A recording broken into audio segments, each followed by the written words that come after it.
बिस्मिल्लाहिर्रहमानिर्रहीम। देखें, बहुत सारे लोग ये सवाल कर रहे हैं, हम बहुत अरसे से टीवी पे सुन रहे हैं। कोई बता रहा है 1/3 आबादी चली जाएगी, कोई कह रहा है 1/3 आबादी मर चुकी है, कोई कह रहा है 1/3 आबादी वाला जो बीमारी आनी थी दुनिया में वो यही बीमारी है और शुरू हो गया उसका सिलसिला और 1/3 लोगों ने मरना है। और कब कब दुनिया में ये सब कुछ हुआ है और ये क्या है। तो इस वक्त हमारी बड़ी खुशनसीबी है कि जेडीसी का दौरा किया। हिस्ट्री डिपार्टमेंट के हेड हैं डॉक्टर मोईज साहब, कराची यूनिवर्सिटी के, और हरदिल अजीज है। लोग बहुत पसंद करते हैं, इनसे मोहब्बत करते हैं और बहुत करीब से आके आपने तमाम चीज़ों का जायजा लिया। जिन टॉपिक से बात हो रही थी, मैं चाहता हूँ कि पाकिस्तानी आवाम सुने कि हमारे पास ऐसे लोग हैं, ऐसे रिसर्चदान मौजूद हैं जो इन तमाम चीज़ों पे रिसर्च कर रहे हैं, पीएचडी कर रहे हैं। अस्सलाम वालेकुम डॉक्टर साहब, लोग जानना चाहेंगे ये 1/3 आबादी क्या पहली बार खत्म हो रही है दुनिया में या होगी या इससे पहले भी हो चुकी है? क्या सिलसिला और क्या इसको क्यों बोला जाता है 1/3 आबादी? तस्वीर कर दूं कि मैं हेड नहीं हूँ हिस्ट्री डिपार्टमेंट का, मैं उसका हिस्सा हूँ। मैं बताऊं आपको कि देखिए, ये पहले तो 2500 साल तक का हमारे पास रिकॉर्ड है कि इस तरह की बहुत बड़ी बड़ी वबाई अमराज फैल चुकी हैं। मैं कुछ नाम दे देता हूँ आप लोगों को, आजकल गूगल के ज़माने सर्च कर लीजिएगा। एथीनियन प्लेग 2400 साल 2450 साल पहले हुआ था। जस्टीनियन प्लेग 1600 साल पहले हुआ था। ये प्लेग हैं जो कि वबाई अमराज, जैसे आज आप कोरोना कहते हैं ना, आज से 100 साल पहले 200 साल के बाद आदमी क्या बोलेगा, कोरोना आया था। तो उसी तरीके से Justinian plague, एथीनियन plague, Spanish flu और इस तरह के बहुत सारे फ्लूज आते रहे। इनमें दो किस्म की बड़ी चीज़ें, एक तो वो जो इंसान से इंसान लगने वाली वबाई अमराज हैं जिसके अंदर निमोनिया है, टाइफाइड है और इस तरह की बहुत सारी चीज़ें वो लगी हैं। जैसे एथीनियन प्लेग, एथीनियन जो था वो इन्फ्लुएंजा का कोई नस्ल थी। और दूसरी चीज़ होती है ब्यूबोनिक प्लेग। ब्यूबोनिक प्लेग जो है वो चूहे से आपको लगता है, और वो यसर्निया पेप्टिस से एक वायरस होता है, एक माइक्रो ऑर्गेनिज्म होता है जिससे वो ट्रांसफर करता है बॉडी के अंदर, और उससे आपकी बहुत सडन और बहुत ही खौफनाक डेथ होती है। ब्यूबोनिक प्लेग भी बहुत सारे हैं जिसको आप यहाँ पे ताउन के नाम से हम लोग कहते हैं कि जुओं से फैल गया। बीच मुझे याद है हमारे जब हम मेरे ख्याल से 80s के अंदर भी ये 90s के शुरू में एक हुआ था कि जी इंडिया में ताउन फैला, अगर हम लोग कुछ याद हो तो ये फैलते रहे। देखिए, दुनिया में पहले इतनी ज्यादा इंटरेक्शन नहीं थी जितनी आज है। आप ध्यान में रखिएगा, एथीनियन जो प्लेग था वो एथीन में खत्म हो गया क्योंकि एथेंस वालों की वो इंडिया, चाइना, पाकिस्तान, अमेरिका ये सब ट्रेडिशन, ये सब ट्रैवलिंग नहीं थी, तो वो वहीं होकर खत्म हो गया। इसी तरीके से आज से अगर 100 साल पहले भी देखें तो वो ट्रैवलिंग नहीं थी जो आज है। प्लेग्स में या वबाई अमराज में जो सबसे बड़ी वजह है इसके फैलाव की वो है ट्रैवलिंग, एक जगह से दूसरी जगह जाना। इसीलिए हम कहते हैं कि आप आइसोलेशन करें और मूवमेंट ना करें। और यही हमारी हदीस में तैयबा में मिलता है कि रसूलुल्लाह सल्लल्लाहु अलैहि वसल्लम ने फरमाया है कि जब अगर आप किसी वबाई इलाके में हो तो वहीं ठहर जाएं, और अगर जहाँ पे वहाँ पे आप रुके रहें ताकि ये चीज़ें वहाँ पे खत्म हो जाए, उसके फैलाव रोका जाए।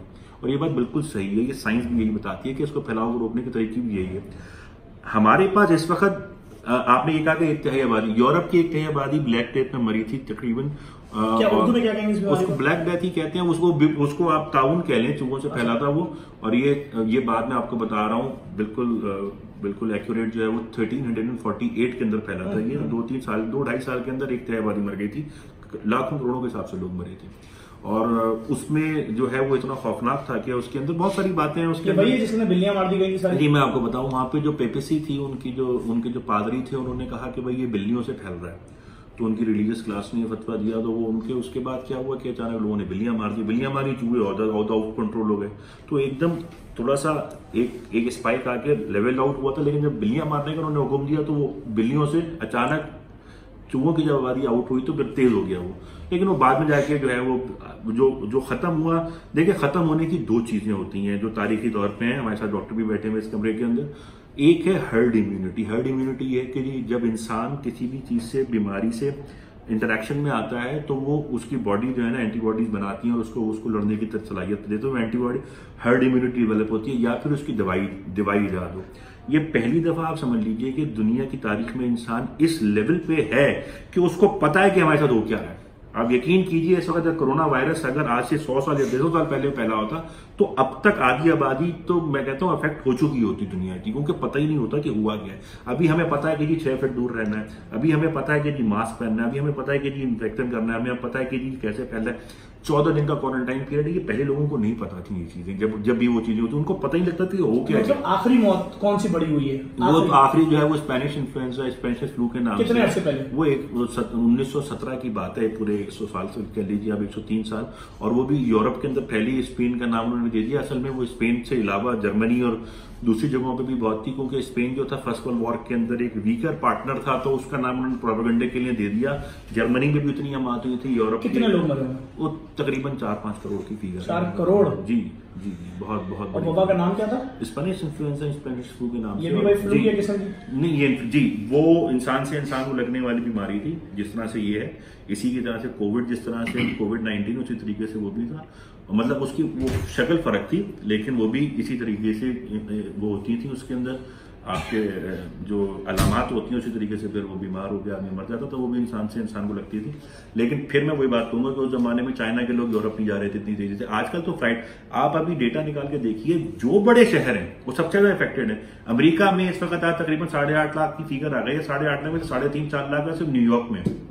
उसकी वजह क्या है? क्योंकि न्यूयॉर्क सबसे ज्यादा कनेक्टेड है पूरी दुनिया से, और न्यूयॉर्क के अंदर पूरी दुनिया से लोग आकर काम करते हैं, जिसको आप बिग एप्पल कहते हैं। आप इंग्लैंड चले जाएंगे, पूरा इंग्लैंड एक तरफ, लंदन एक तरफ, पाकिस्तान में कराची एक तरफ और बाकी पाकिस्तान एक तरफ। कितने बड़ा आबादी, तकरीबन हमारा 20 से 25% तो सिर्फ कराची के अंदर अफेक्टेड है। डरने वाली पोजीशन है। देखिए, डरने वाली पोजीशन तो ये है कि अभी भी मुझसे लोग पूछते हैं कि जी इसका क्या होगा, तारीखी एतबार से आप पता है, मैं फिर वही जवाब देता हूँ, इसका कंट्रोल तभी होगा कि जब तक दवा नहीं बनती। और दवा बनने में पहली दफा इंसान की तारीख में जो इतनी बड़ी जो वबा, इतनी खतरनाक बीमारी जो कि लाखों करोड़ लोगों को मारने की सलाहियत रखती है, या इतनी खतरनाक है कि जो माजी में अगर आती, जो मैं आपसे कह रहा हूँ 200 साल पहले आती तो पता नहीं क्या होता। अभी हमें कम से कम पता है कि इसको किस तरह से कंट्रोल करना है। और अभी हमारे पास ट्रायल के अंदर मैं आज ही सुबह पढ़ रहा था कि इंग्लैंड के अंदर ऑक्सफोर्ड यूनिवर्सिटी के प्रोफेसर ने क्लेम किया है कि हमने परमिशन ले ली है इसके टेस्ट करने की एनिमल्स के ऊपर, और फिर उसको हम ह्यूमन ट्रायल पे जाएंगे जुलाई पे, और वो कह रहे हैं कि हम मार्केट में अगस्त से सितंबर तक लॉन्च कर देंगे। मेरी जो अपनी जो अंडरस्टैंडिंग है, हिस्टोरिकली देखा जाए तो इस तरह की बीमारियों का हल दो ही तरीके से निकलता है, या तो दवाई या हर्ड इम्यूनिटी।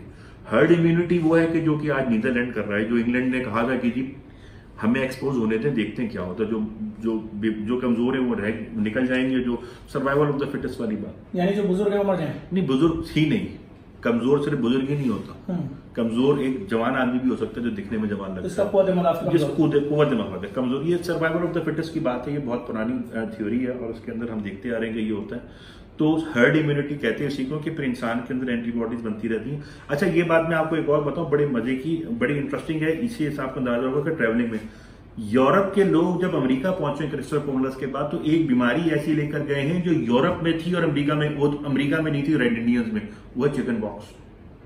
और चिकन पॉक्स आप यकीन कीजिएगा, बंदूक से लोग कम मारे हैं अमेरिकन और यूरोपियंस ने अमेरिका में, चिकन पॉक्स ज्यादा मरे, क्योंकि चिकन पॉक्स इनको थी। अच्छा, ये लोग इम्यून थे, ये लोग मरते नहीं थे, उससे सर्वाइव कर जाते थे। रेड इंडियंस में या नॉर्थ अमेरिका में जब ये क्रिस्टोफर कोलंबस पहुंचा 1492 के अंदर, तो पहली दफा उनको पता चला, उनको तो पता ही नहीं था कि वो क्या रहा है, जिसम पे दाने निकले और मर गए। 15 बॉक्स से मौत होती है, ऐसी वैसी मौत होती है। आपको आपके जहन में डॉक्टर यहाँ बैठे हुए, हिस्टोरिकली मैं आपको बताऊं, दुनिया में अगर एक वजह जो सबसे बड़ी निकाली जाए इंसान की हम बात की, आपके जहन में क्या है? कैंसर, मच्छर।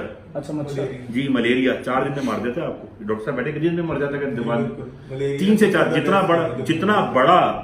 जितना बड़ा खतरनाक मलेरिया है, आपको अंदाजा नहीं है। आज भी दुनिया में सिंगल कॉज मलेरिया ही आएगा। जो आप अफ्रीका के कंट्री तो जाइए, पनामा कनाल जब बन रही थी, मैं आपको तारीख की बात आपने छेड़ी, तो तारीख के उस्ताद के साथ तो चलती रहेंगी बात है। पनामा कनाल जब बन रही थी आज तकरीबन 100-150 साल पहले, तो ये पनामा कनाल वो है जो नॉर्थ अमेरिका साउथ अमेरिका के दरमियान में से इन्होंने जमीन काट के पानी का रास्ता निकाला। पनामा कनाल जो बनाने खड़े हुए ये लोग, अमेरिका के जो वो थे इंजीनियर्स, आप यकीन कीजिए काम ही ना कर पाए, मलेरिया से लोग मरे जाएं, क्योंकि वो पनामा जो है, वो पनामा इलाके के अंदर वो जंगलात हैं, वो फॉरेस्ट है, और वो रेन फॉरेस्ट है, वहां पे मच्छर बेतहाशा मच्छर, लोग मरे जाएं, और सैकड़ों की तादाद में लोग मरे जाएं, मजदूर काम ही नहीं कर सके, बीमार। अच्छा, जो बच भी जाए वो बीमार, तो क्या करें? तो उन्होंने, आप यकीन कीजिएगा, पहले पता है क्या किया उन्होंने? सारा ऑपरेशन उन्होंने बंद किया, कोई कंस्ट्रक्शन नहीं होगी। 6 महीने सिर्फ और सिर्फ उन्होंने मच्छर मारा उस इलाके में। 6 महीने उन्होंने, जितनी फोर्स उनकी वो थी, उन्होंने कहा मच्छर खत्म करो, मच्छर खत्म किया 6 महीने में। उसके बाद काम शुरू किया।